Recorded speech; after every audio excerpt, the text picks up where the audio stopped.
I'm Phil Weaver. I'm an executive director with the North Carolina Coaches Association and the executive director of NOCAD. That's the National Organization of Coaches Association Directors. And under our auspices are about 170,000 high school coaches across the nation. A little over a week ago, one of our retired administrators, Lim Cox, came to me and said, you know, I bet there are a lot of coaches out there that don't know how they're going to deal with kids coming back, kids not coming back, kids playing, kids not being able to play. And I thought about it for a very short time and said, you know, he's really right.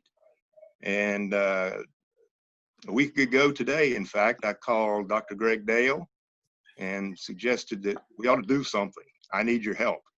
And he jumped right in, and you see this great panel that's been put together in only a week. And I'm just really excited, and I'm going to turn it over now to Dr. Greg Dale, who is the Director of Sports Psychology and Leadership Program at Duke University. I'm excited to spend some time with all you guys, and I'm really looking forward to hearing what all you coaches and administrators have to say to try to give some advice to these coaches around the country. You all are coaches and administrators, and you're all facing some of the same types of challenges and issues. So we're going to get right into this. We're talking about coaches and dealing with athletes and student athletes and kids as you come back to school and competition and practice in this unprecedented time. When a kid comes to you and says, how are you going to keep me safe? What sort of advice do you have for coaches on how they would respond to that? How are you going to keep kids safe? My approach would be first is we're going to partner together in that. This whole thing is about keeping each other safe. I'm going to first respect your space and do everything in my power, but I want you to own it. You know, I think one of the things we've talked about with our players is owning the mitigation. Understand it and own it and take pride in it. And but none of it works if you're not willing to work with us. So I think it's a partnership, and I think ownership by the athletes are really important right now as we move forward in sports. That's a great question, and thank you so much for having me on this panel. I believe that any county, district, in any state, college level, high school level, they have been meeting, we have been meeting, Zooming weekly, talking about protocols and the forms that we'll need to fill out, that the coaches need to fill out, that the players will need to fill out, that the screening that will have to be done, the signage that will have to happen for exits and entrances for all of our athletes, the space that's available for them to use. Currently in Durham, we're not using indoor space at all for summer workouts. Actually, we're doing nothing right now until July 20th, I believe. We're trying to get all our ducks in a row. We're doing, listening to the science and the governor and following all those protocols, as well as having hand sanitizing, having hand washing stations, figuring out who is, the person that's going to take care of the hydration, because you don't want a bunch of football players, soccer players, or the like, all trying to get water at the same time, touching the same things. Bathrooms, right? Who's going to disinfect bathrooms? Are the kids going to bring their own sanitization? There's so many things that we're tackling right now and that we're lining up so that we can actually step on the field. Like you said, it's unprecedented times, and it's going to be solely on coaches, athletic directors, and players to all keep each other safe. Coaches wear masks, ADs wear masks. We have pods. Those are numbers of people that can train at a time. Who's going to train them? Making sure that we report anything that is out of order, such as someone doesn't feel well. Everyone on this panel knows, we go above and beyond daily anyway for our athletes.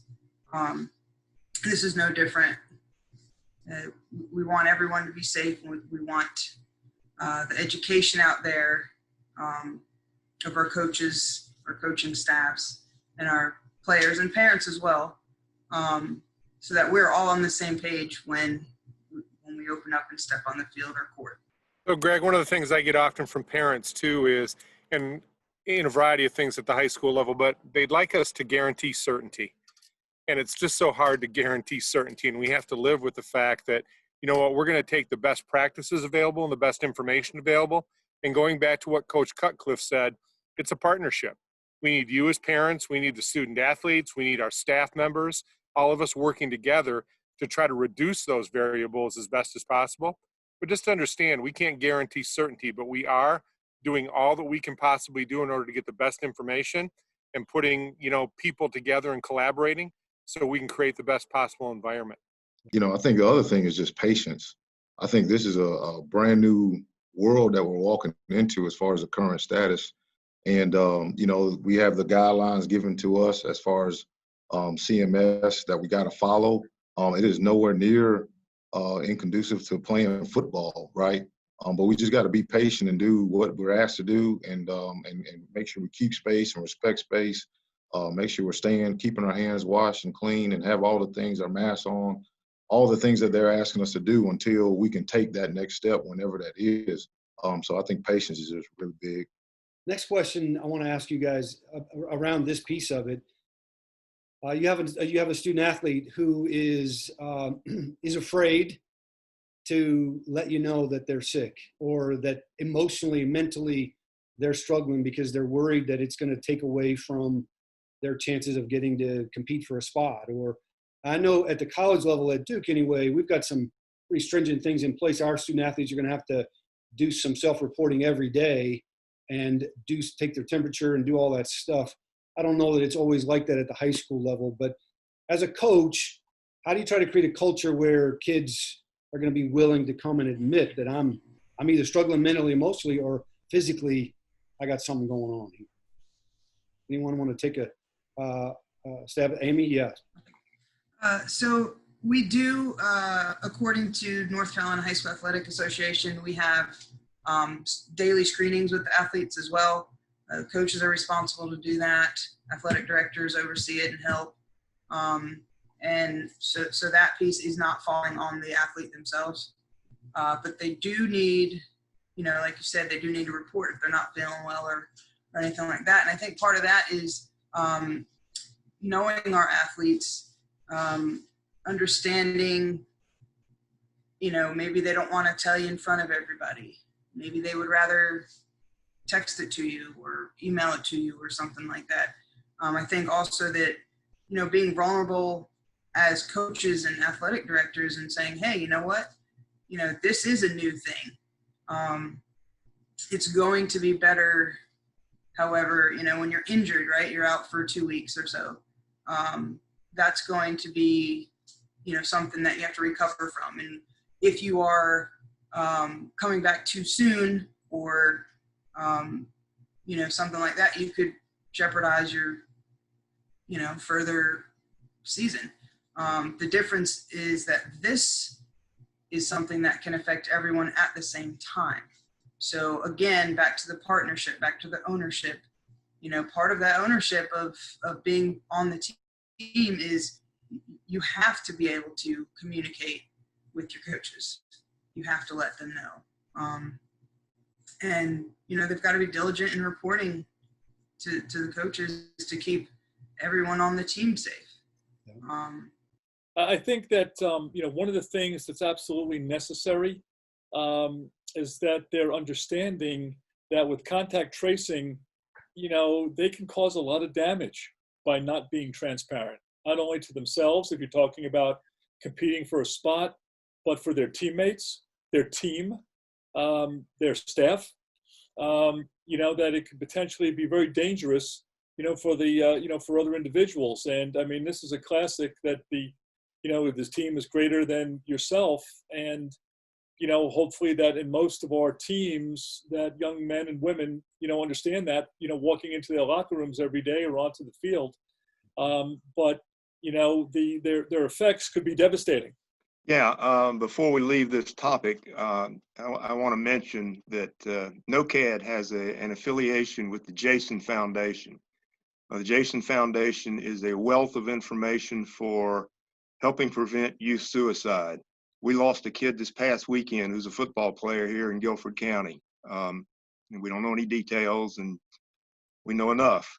But if you'll go to the Jason Foundation on their website, they will provide you with any amount of written materials, videos. They are a wealth of information to help folks deal with preventing youth suicide, even if you don't think there's an immediate need for it. Anyone else have a comment about that, either physically, mentally, emotionally, they're struggling? Yeah, Todd. I think that's what we've kind of talked about most with my coaching staff, is just the emotional toll this is taking on the youth right now. We've had, in Forsyth County here, we've had some serious issues just with the youth going out and doing things and being at parties and things happening just because right now they have nothing else to turn to. And it's sad to say that, but it just shows how important school has become, how important sports are, and how important it is to be with other people. It's not normal to be locked up in a house. And right now, our main focus with our kids is just the emotional aspect and checking on our kids, daily, weekly, to make sure they're okay. And kind of like Amy said, you got to know your kids. Every kid's different. And I think that's one of the huge benefits as a high school coach, is you kind of know your guys. College, you might not have them as long, or they're still young in your program. But emotionally right now, that's what we're the most concerned about, because the kids are really struggling right now. I know adults are, but the youth is really struggling with this. I think everybody's touching on the right. It's just those relationships, and you've got to develop that as a head coach. One of the things we've done over the years is really spend one-on-one time with the player, just because you're right, they're coming, this is a real psychological, and it's been this way for a few years, but this pandemic has just intensified and really has damaged a lot of these young people's ego, well, just everything about them. They just feel, I know how excited our players are to be back here, even though we can't do anything with them until July 20th. I'm just amazed at how happy they are to see their teammates and be back again. So having said that, the leadership is incumbent upon us to really lead them the right way, make sure we spend the necessary time with them one-on-one, because they'll tell you a lot more of what's going on when you get them one-on-one. Yeah, I just wanted to piggyback off that as far as connecting with the parents. We had a parent Zoom. I had one with the rising ninth graders, which were eighth graders, and that like we call it family meetings. But we also had a Zoom a couple of weeks ago just with our entire team and their parents. And we had one yesterday to introduce the staff to the parents. And so, a lot of times I look at coaches and our relationship with the parents, it's a partnership. And I try to sell that to our parents, that, hey, this is a partnership. We're working together so that your kid can have a great experience. And we have to be on the same page. And so as a family, we have roles and different roles that we all have to respect. But anything that we can do as far as, obviously Zoom meetings have been great, a way to access people in a short amount of time that's with technology. And so we've been able to do those meetings and connect with the parents and just remind them what we're doing. We're doing position meetings so the kids can get a chance to talk to their coaches. And we're constantly, like Todd said, talking about, making sure we're building those relationships. And it's tough. We got guys that's missing that we're having to hunt down because either A, they don't have the technology, or B, they're doing something else that is probably wouldn't be consistent with what would be going on if we were in a normal setting. So it's definitely challenging, but definitely using the parents as a resource to partner up and make sure the kids are on point is big. So can I'd like to come back to the mental and emotional piece here in a minute. But now that he's mentioned, we talked about parents a couple times here. Can we just give advice about, to continue on what Kennedy's talking about, practically, how can we engage parents? What do we need to do with them? Because I'm thinking as a parent myself, I'm concerned about that, So as a parent, how can you guys engage me and other parents to help us be assured that you're going to take care of our kids mentally, physically, all that stuff? I think that we have to be so well educated on the issues that we have to then just kind of not dumb it down, but just decipher and simplify things to let everybody know that, hey, here it is, A, B, C. Here's how we're going to treat coming back. Here's how we're going to, here are the situations that we anticipate. I think Coach Cut said this before. There's so many situations that we don't know, we don't understand that are going to happen, but we are prepared as we can be, but just trying to simplify things and not trying to talk over anybody's head. The use of text, Kennedy mentioned this, text, emails, Zooms, letters, just simple information that people can understand to say, wow, you know what? The coaches are prepared, the school is ready, and I feel comfortable, that my child is in a good place.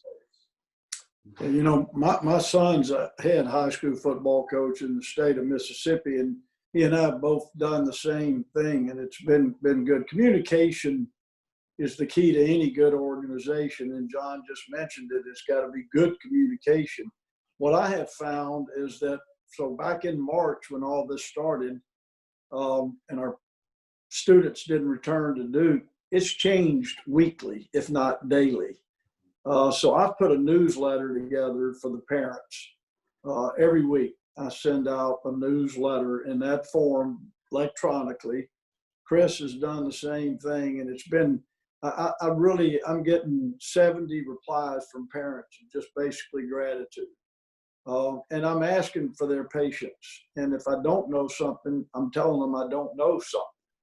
So I think it is all about honesty when you're dealing with a parent, and we're most of us are parents. You just want honesty. And if we honestly tell them what we don't know, and we can communicate clearly what we are doing and what we do know, I have found that has been really helpful in our world. Is the written word goes a long way. We Zoom a lot with them. And I've had a lot of Zoom meetings with just parents, a lot of Zoom meetings, players and parents. But I think a weekly newsletter has been really good for us. Thanks, Yeah, well, I also want to say, as a school administrator, I want to thank all the coaches here, because I tell you what, my school does not stop at 2:30 or 3 o'clock. And I know Coach Danowski, cut his teeth in high school. I'm sure Coach Cutcliffe, and Coach Smith as well, along with our others in there and so forth. But the respect I have and the appreciation I have for my coaches, and in my community, and they're seen almost like clergy, the power and the platform they have and the influence they have. And I think that's another piece that I would appreciate, because what I'm hearing from national championship and championship coaches and these leaders are, it's okay to be vulnerable and say you don't know sometimes, but at the end of the day, to take a leadership role, and it provides a logic of confidence. Just by what Coach Cutcliffe does and communicates, or Coach Danowski, and by doing that, then people know that, hey, they're reaching out to me, they're communicating with me, and we're in this foreign territory. It's not like a spread offense. It's not like a pressing zone defense. It's not cut and dried as far as doing. This is more thinking. And I think this whole pandemic has kind of stopped people from doing a little bit and made them do more thinking on a number of different things. And I think it's a great time. And, I tell my coaches, do not get afraid of parents and create a chasm. I said, move to them and tell them what you want to do philosophically, what your values are. And because I always say this, kids are pretty darn easy to be around. When you throw parents in the equation, things can, change a bit. And so I really appreciate it when coaches go in and provide that leadership, because it makes such a difference in our community and in our school. And I think at the end of the day, our high school and college coaches are going to end up being tremendous leaders through all of this. because they know how to lead through challenge, and they're going to help in this whole effort move forward. So I want to go back to the mental and emotional piece of this. I'm going to encourage all of you coaches that, from my perspective, all your kids are going to respond differently. Not every kid is going to respond to this whole thing the way you do. Your kids, you could have 10 kids on your team, 15, you could have 85, you could have 100, whatever it is. Kids are going to respond differently. And I think more than ever, coaches have to balance accountability and empathy. I talk about that a lot with coaches. You still got to hold accountable. You still got to be demanding. You still have to have standards. But now more than ever, we got to demonstrate some empathy. And, empathy is working to try to put yourself in someone else's shoes. And the reality is, you might have a kid who's lost a grandmother to this situation, or they have a friend or a loved one. They've been touched by it in a way that you haven't. So you might not be able to put yourself in their shoes, but I do think you have to be able to show compassion, that you care, perhaps that you're willing to listen. And more than ever, if empathy is not one of your strengths, more than ever, you need to put it in your tool belt. You need to work on that. You need to really remind yourself as a coach that every kid's got a story that's coming every day. They've all got a story. And more than ever, we've got stories going on. And if we don't have that relationship that you guys are talking about, it's going to be hard for you to know that. So developing that relationship, talking to them, but also demonstrating empathy and compassion. And with that, one more question around this piece of it. Let's say you do have a kid that his grandmother or her grandmother has passed away, and has passed away as a result of this situation, or someone close to them.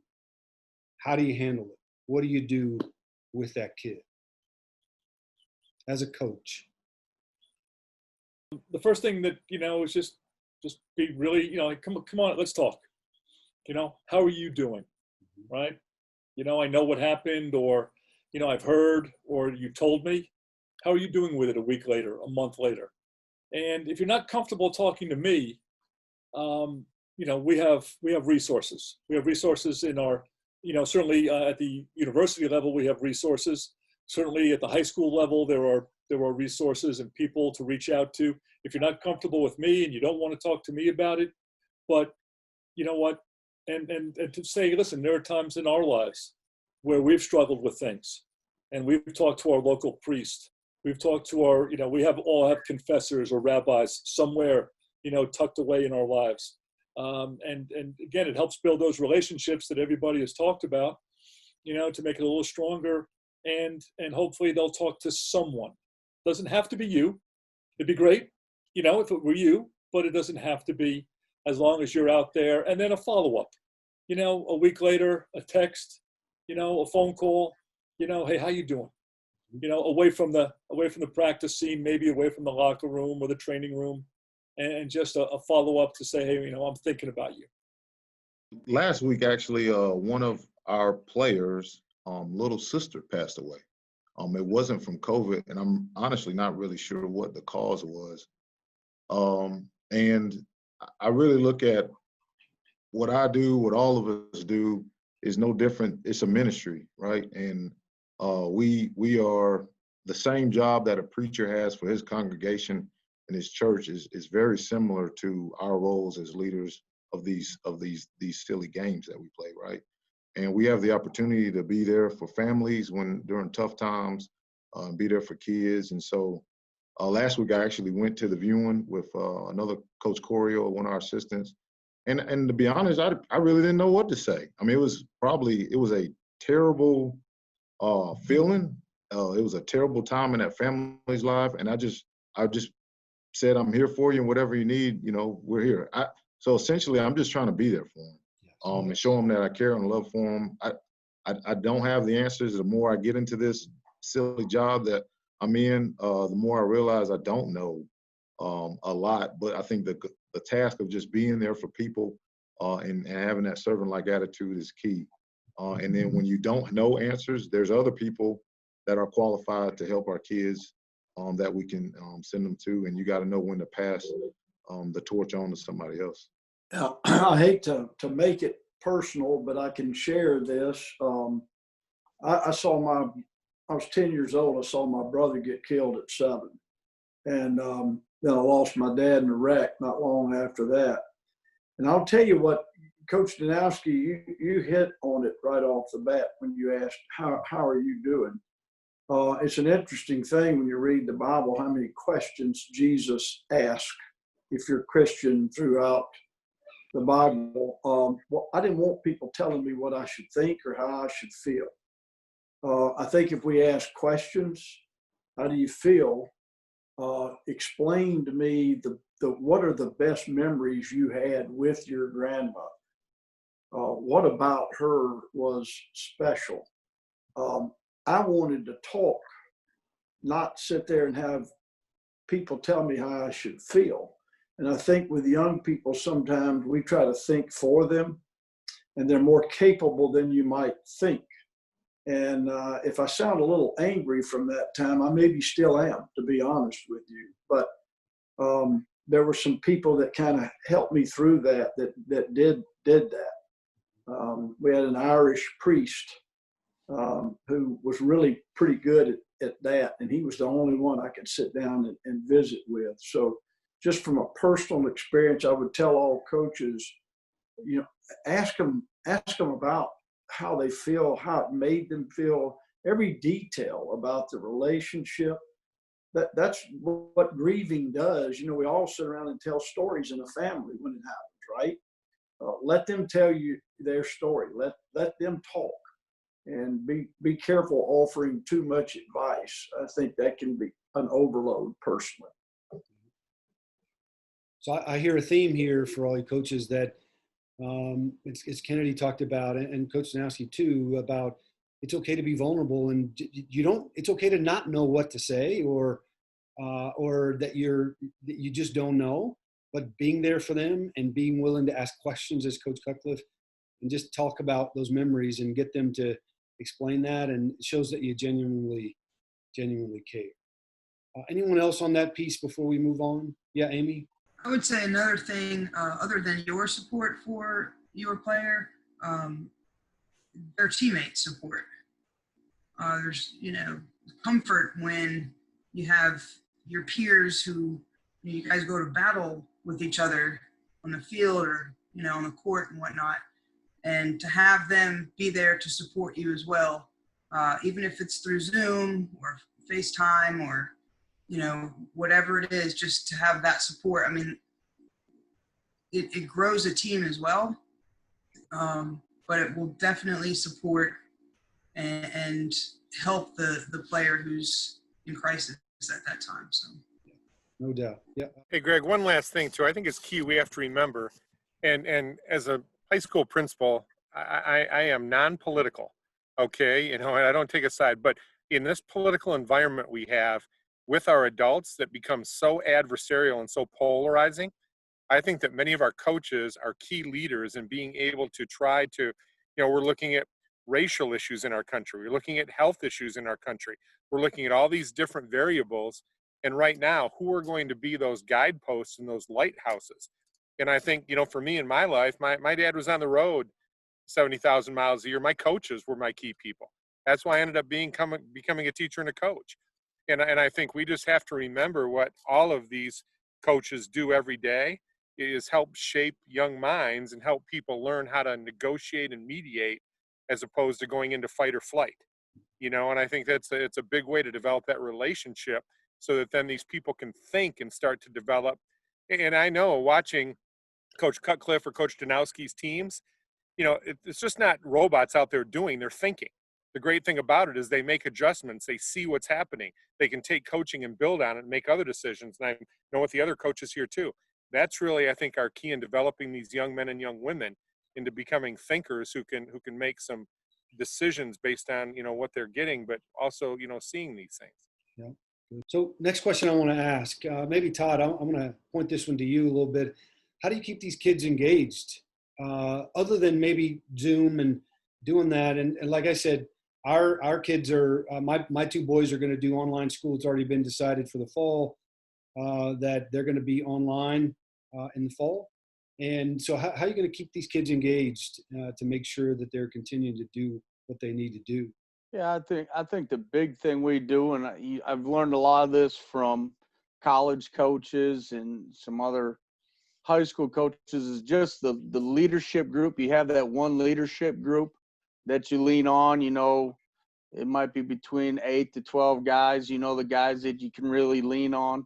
And then obviously you break them down into other groups. I think as a coach, you know, you got to wear a bunch of hats. So what you got to understand, not every one of your players are going to feel comfortable talking with you. So we try to make groups that there's so many different outlets that they can go to. You know, I'm blessed being at the same school. I'll be going to East Forsyth now, going on my 18th year here, that the community accepts our program and what we do. Our community kind of gathers around and helps our athletes and keeps them engaged. You know, it was a struggle. I'll be honest, you know, for high school kids to do stuff online was a struggle. And every day we had coaches broken down into specific groups to keep an eye on certain individuals that we know that struggled in the classroom. And then we have a group of 8 leaders in our leadership group that they kind of help too, because they know their peers a lot better. And a lot of times their peers will talk to them a lot more than they'll talk to a head coach or assistant coach or somebody like that. You know, if we go into this school year where we're staying at home and doing schoolwork, hopefully we kind of got to work with some of the kinks out in the spring. So we kind of already got a plan ahead of us as coaches. I really believe a lot of the high schools will end up doing online stuff just because of transportation issues and space issues for the younger kids. So we've kind of jumped in and told our kids to be ready for it. But that's why I'm hoping if that's the way it goes, that somehow we still can have athletics for these kids, because it's going to be tough for a lot of kids to stay engaged in school if they don't have sports or other outside activities. Well, I think obviously we all love sports, and it's a really it's a gathering place. You know, I'm really concerned that we do compete and in sports, that to give these young people and everyone, you know, because it's a collaborative type opportunity for us to really learn and grow, and that's what people are missing right now. I know I have grandkids, and I was so used to watching them go play little league baseball and watching them in the gymnastics, and that's what we're all so we're gonna have to do something to fill this void. So I think when we have to reach out to the community as well, like what Coach was saying, you've been there, Coach Willert, and that helps if you've been in a community that long, and it helps that you have people in the community that you can draw into your program that can help these kids as well. You know, I think in some ways it's going to sound crazy, but it's kind of an exciting time to be a coach. You know, and I think for some of the things that people are mentioning, you know, it's an exciting time to make this difference, to really appreciate what it is that we do, the influence that we have on young people. And it's an opportunity to think outside the box. It's an opportunity to be creative. It's an opportunity to do things that have never been done before. And we're not going to fail. I mean, none of us are going to fail, you know, because this thing is so big. But I think it's in the effort, you know, and it's in the opportunity, stealing from what somebody else is doing. Man, I like what Coach Cut's doing. You know, I'm going to steal that newsletter. You know, hey, I like this idea.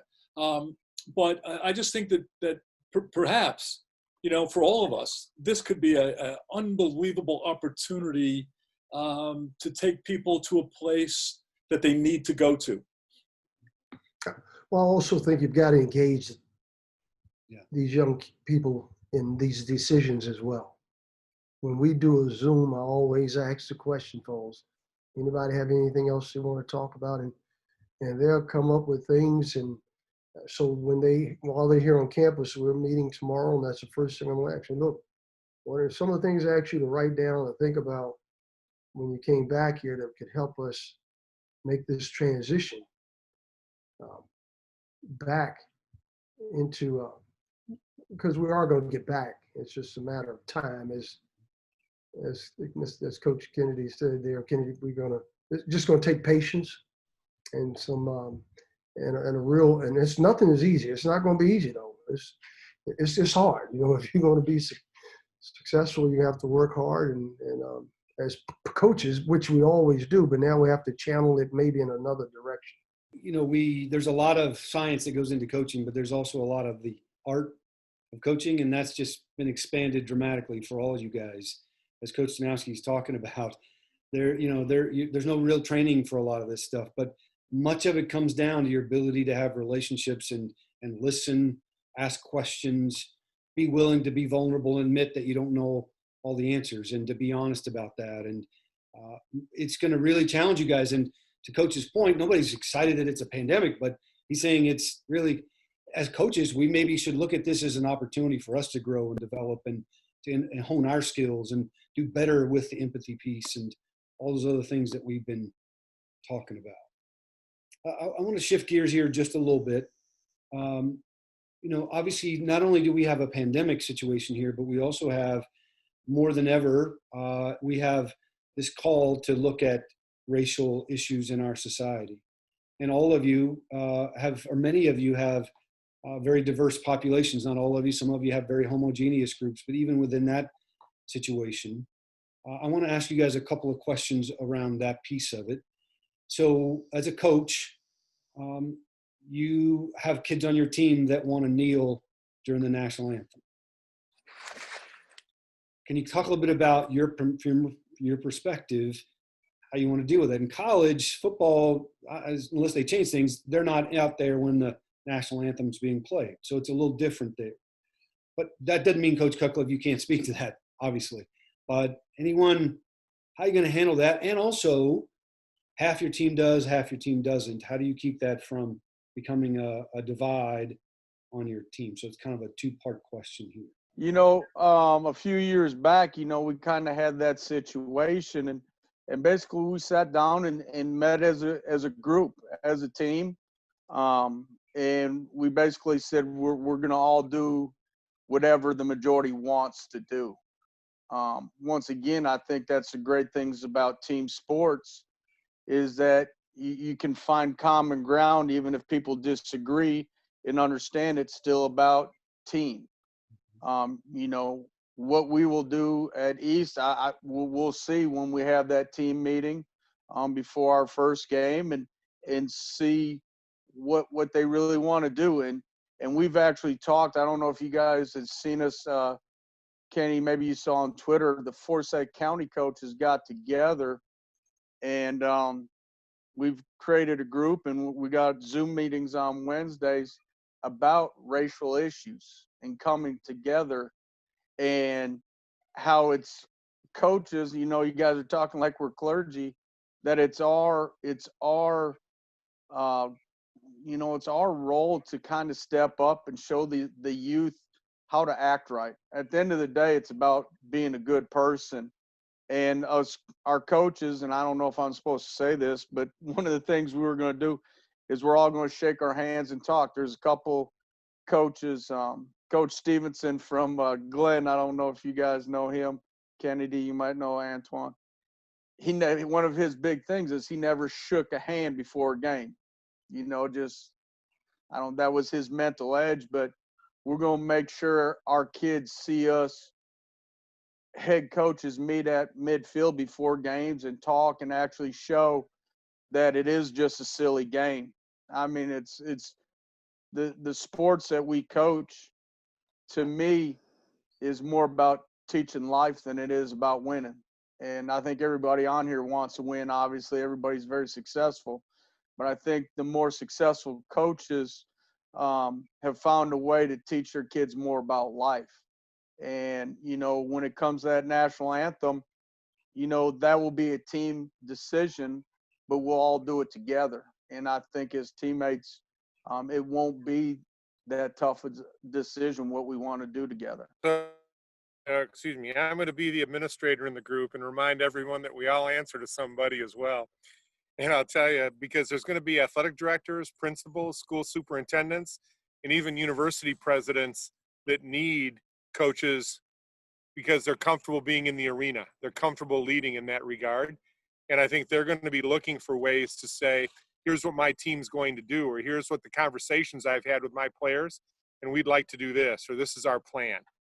Because they, that's foreign territory a lot of times to a principal or to a superintendent of a school, or maybe even a university president. And I think that all of you, with your extended experience and success, have the ability to really provide some leadership, not only to your teams and your parents, but also to your school districts or to your universities, or even beyond that, and be influencers. So I would say those conversations with your superiors to kind of explain why, and then say how you're going to approach it, will probably help them tremendously in trying to even understand how they can best go about and do this for a school district or a university or an athletic department. Yeah, I think it was 2016, and I was an assistant coach and coordinator for Eastern Guilford High School. And that was when Kaepernick had, I think, first started to take the knee, and it was a big deal at that time. And we heard that there was a kid on our team that was going to take a knee because actually his father, if I'm not mistaken, said, I want you to be like Kaepernick and stand up for what you believe in. And so the dynamics of that being built up in our own school/team was a huge deal. And fortunately, I think a great thing was, one, the relationship that our staff had as leaders. And I was one of two African Americans, so I was able to help provide a different perspective than some of the other coaches. And I think the key was that, one, we all loved each other as a staff, and we respected each other's experiences that brought about different opinions on the matter. And the first thought was, we're going to make them stand, okay?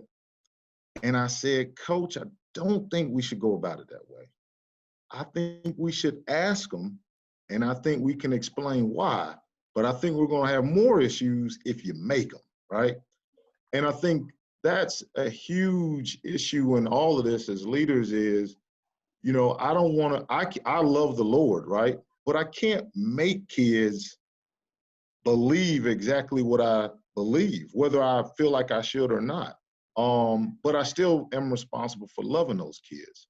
And so as a team, after that conversation with our staff, we were able to say, okay, we're going to explain. And one coach, he had a military background. He felt very strongly about the national anthem because of his experience. And then the biggest thing that I wanted to help push was that, it's okay to protest. You have a right, okay, in this country to protest. But what's best for our team is that we do something together. And Todd talked about, the unity of team, and we got an opportunity to sell that unity. And that team decided that we copied the Seahawks, where we linked arms and we stood, and that's what we decided for the season. And it was one of our best experiences and best seasons. And I think I go back to that moment when we had that team meeting, talking about all of our experiences and what we were trying and hoping to execute. Looking back on that and seeing how things have unraveled, I kind of agree with Todd. I want the kids to make the decision, and I want whatever we decide to do as a team, I would love for us to do it. On the flip side of that, I also want to respect kids' decisions because they have the right to make that decision just like anybody else. And so that has been a huge struggle in deciding which way we want to go, because I don't want to force anybody to stand or not stand based off of what they believe. And to be honest, I wish everything that comes up, somehow it becomes divisive. Like you're forced to pick a side to make somebody happy. And I think that's really unfortunate. And sometimes I wish, you go to the movies, you don't have to stand up and do the national anthem before the movie, So sometimes I'm wondering if we have to even do it because it sets the platform for divisive, that split that we're all trying to avoid. And as much of a shame as that is, but ultimately, I think it's a great opportunity to show unity and respect for each other's differences. Like, you can believe that, and I'm gonna love you the same, and I'm gonna believe this, and oh Lord's will, you love me the same. And I think selling that to the kids is going to be the biggest thing, but even more so is selling it to the families and the community who don't necessarily have the structure that we are giving our kids. I think and I think Kennedy hits it really well, makes a great point that here's the key too. I mean, for us, these are 18 to 22-year-olds. Now for us, they may look like men, but they're not. They're boys, and they've been sheltered, and they've got no worldly experience. And you've got the pandemic, you've got the economy, you've got these major issues when all they want to do is go to school, see their boys, go out on Saturday night, play ball. They don't want to think about the big issues. And now they're forced to think about big issues. And you know, you're hearing it from a parent. And it's not necessarily their own, they haven't gathered their own opinions yet.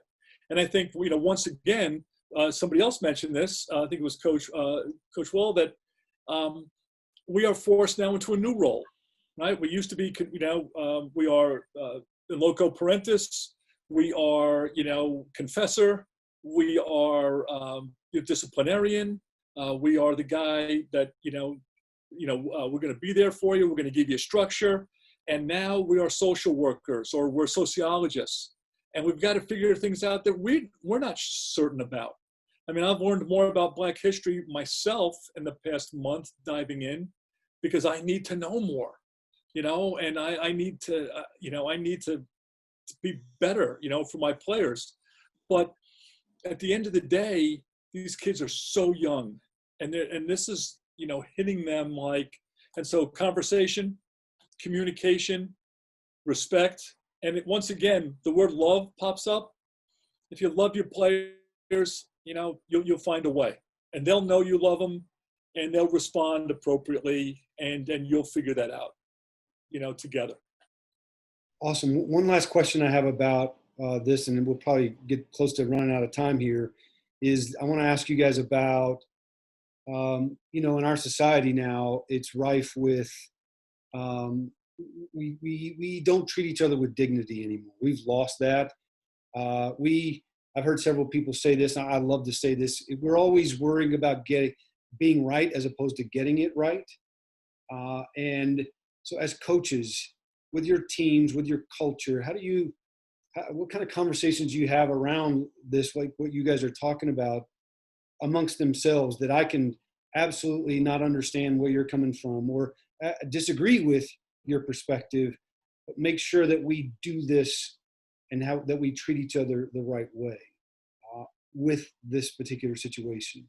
Any advice for coaches on how to deal with that? Coach Cutcliffe, yes. Yeah, I think you know, we've had great conversations. It goes back to listening again. I can't understand their young world, their perspective. Coach Danowski's right. They're not adults yet, but they have opinions and they're important to them. I don't know if any of you fell in love at 16, but if somebody told you it wasn't love, you'd told them they were crazy, right? You know? So it's a real deal. Yeah. And I think that in our team settings, again, here's how I started. I said, guys, I need your help. I hear all of these coaches making all of these statements, saying all of these things, but it's not about us. This is your coming world. This is about the future of your world, this country. So I need your help. Let's let you guys, and of course the whole staff's on the Zoom, help us. Tell us how you're feeling. Let's hear it. That lasted an hour and 10 minutes. And you know what was great about it? Everybody was on mute. And when somebody unmuted, raised their hand, they let them talk.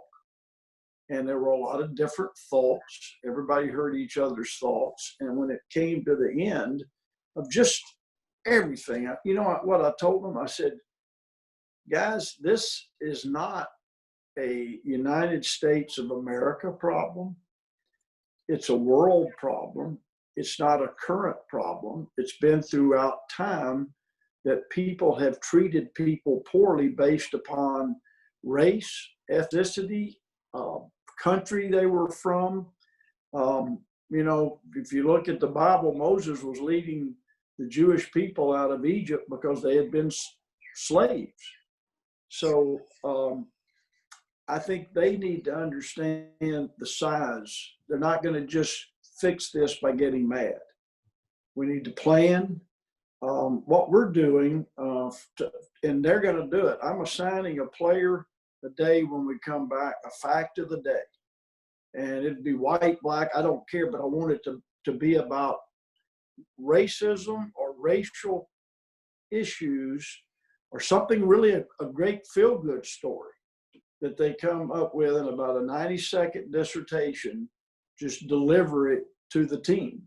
And so daily, I think I'll let them educate themselves. We're not out on the national anthem, and I'll be real honest with you, I would first go to my administration and ask them if they cared. We're representing someone. We're not just representing ourselves as a football team or a basketball team or soccer team. So I think it's really important it starts there. After that, I think, Kennedy, you got a great thought process that it's a good lesson in learning to be accountable for what your actions are going to be. So think hard about this, what you want to represent, and please represent your families as well at what they think. And I would let them individually decide. I don't think I can just form across the board, 100 plus people to do the same thing. But I do want them to think. John, you're right. They're not adults. And so, everything we do lives first in thought. So I would want them to think really hard about what they're doing in that regard and why they're doing it. They need to know exactly why, not just because somebody famous did it. That's a little bit of what happened with Colin Kaepernick. They emulate everything the pros do, right? I mean, that's what they do. So anyway, that's my thoughts on that. Yeah, I think, you look at things a lot differently when you see something that happened in Minneapolis. And I was just reading, because Bubba Wallace, I was reading where, the noose in his garage, but it was probably there the whole time. But now, because of the things that have happened, our young people and people are seeing things a lot different, seeing life. So our view of reality is only one view. And for them, they're learning a lot of things. I mean, things that happen that they may, I just met with one of the players. I hadn't met him. We've signed 4 players that never visited officially on our campus. So I was just his mom and they came by and they're here for summer school, and she was sharing an experience that her son had, with the police. And so there are stories like that really are shaping how these young people think. So we've got to really engage them in all these decisions and make sure that they're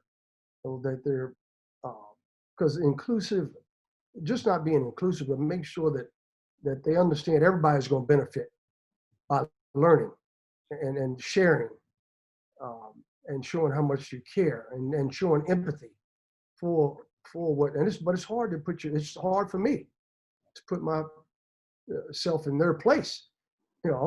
I'm at an age now, I'm like, well, I don't know how I would react to that. So now we just need to listen, as we said before, give them the guidance, the support, make sure that they understand the consequences as well. So, as we begin to wrap this up here, the one thing I would add is that we talk about respect and dignity like they're the same. A lady named Donna Hicks has done a lot of work around those two things. They are different. Respect is something that you have to earn, but dignity is something that we're all born with, and everyone deserves to be treated with dignity.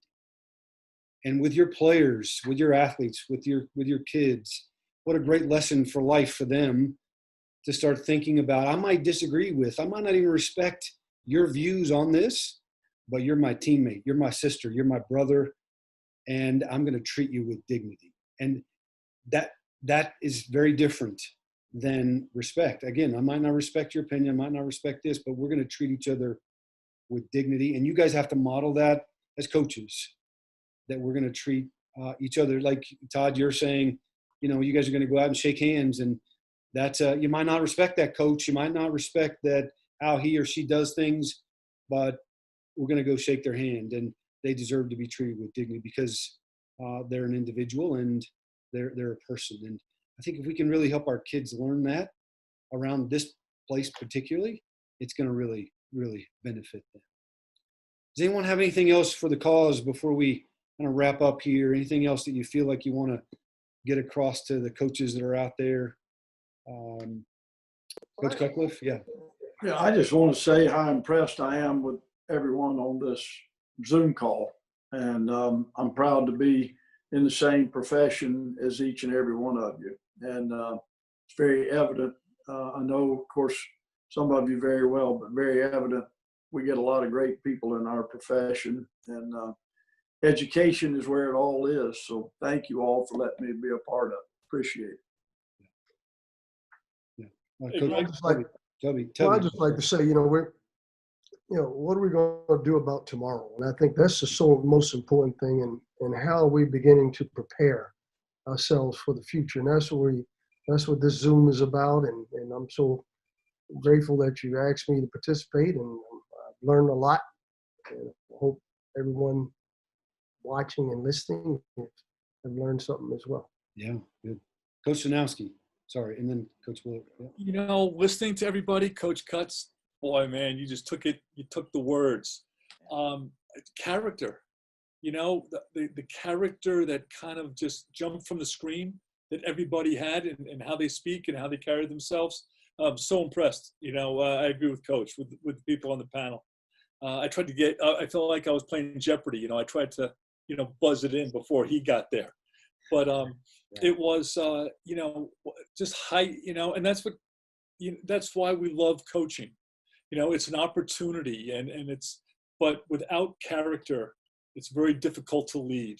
Without a set of principles and a guiding, Coach mentioned his love, for Christ. And I know that, Coach Cut is a man of faith, and how important, having strong character and a moral fiber, and in these times more than ever, is going to be necessary, for us to be successful.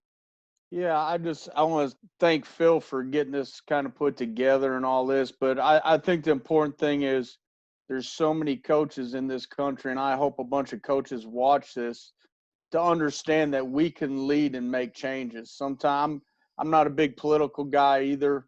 But what I've come to learn from our 12 coaches in our county, you have a lot of power as coaches, and a lot of influence in the state of North Carolina, across the country, up in Michigan, wherever you may be. And I hope more coaches will stand up for the right thing. And if all the coaches across the country do that, I really think we can make a change and make a very positive change in history.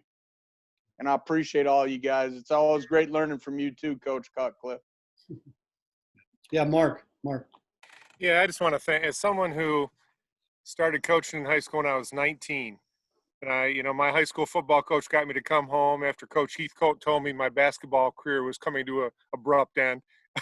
But at the end of the day, I coached a freshman football team by myself at 19, and then for the last 32 years, I've been in it. So the three gentlemen, Tubby and John and David have reached the highest levels of their profession, but also the other coaches involved in this and so forth. I always just appreciate when people are willing to step in the arena and put themselves out there. And, high school coaches certainly don't do it for the money, and nor do college coaches in that respect. But at the end of the day, I have great appreciation and respect, and abiding appreciation and respect for people that just don't come and teach, but they also come and coach.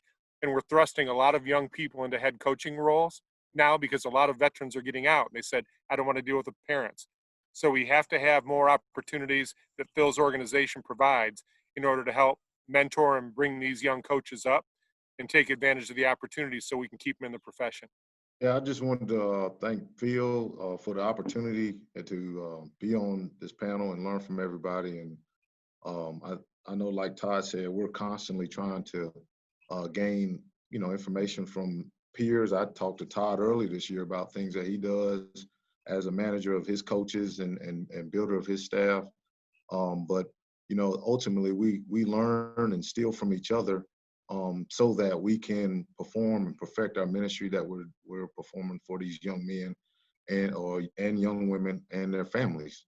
And so the opportunity just to talk with each other, to get to know each other's ideas and perspectives on how we deal with some really, really tough issues, right? That some of the best leaders in the world, I think, are struggling with discussing and trying to, I guess, pursue as well. So definitely appreciate the opportunity. I think the more things that we have like this, where we can learn and talk and be real about the job that we have, then the more likely we'll continue to impact our young kids, and which will ultimately make a change for the future. And I think that's ultimately what it's all about. Yeah, Amy. Yeah. I also want to add my gratitude for being included in this panel. And again, as Coach Danowski said, what a time to be alive, and not in such a depressing way where, oh my God, what are we going to do next? But you know what? You have two choices. You can lead or not. And, we are the leaders. And everyone has said it. They're looking to us. So, if we're not sure what to do, we educate ourselves. We educate others. And, as I think Coach Thomas said, coaches were getting out of the coaching game because of the parents. Bring the parents in. Have them be a part of your program. Have them support. Have them, do whatever they can to make, it'll make your life easier also. But have them, have them included. It's all they really want. They can't play anymore. So I've enjoyed talking with you gentlemen and hoping the coaches out there will learn from this as well. Phil, you have anything you want to add before we sign off? Yes, I have to say, as this panel took formation, I was extremely excited, and that's been greatly surpassed. This is fantastic. There are going to be a lot of coaches who benefit. I've got notes I even wrote, and I don't coach anymore. But you college guys, your time is so valuable, and we certainly appreciate your donating it. And the high school folks, you're important too. And thank you. And everybody stay safe. And Greg, thank you for putting this together. I really appreciate it. Yeah, you're welcome. And I would just, one last thing is, we hope you took one thing from tonight that will help you a little bit further along in your journey in the art of coaching and in your development as a coach and how you interact and mentor these young people that you have an opportunity to do. Thank you all for being willing to do this for us. Really appreciate it. Take care, everyone. Stay safe. Be healthy. Everybody.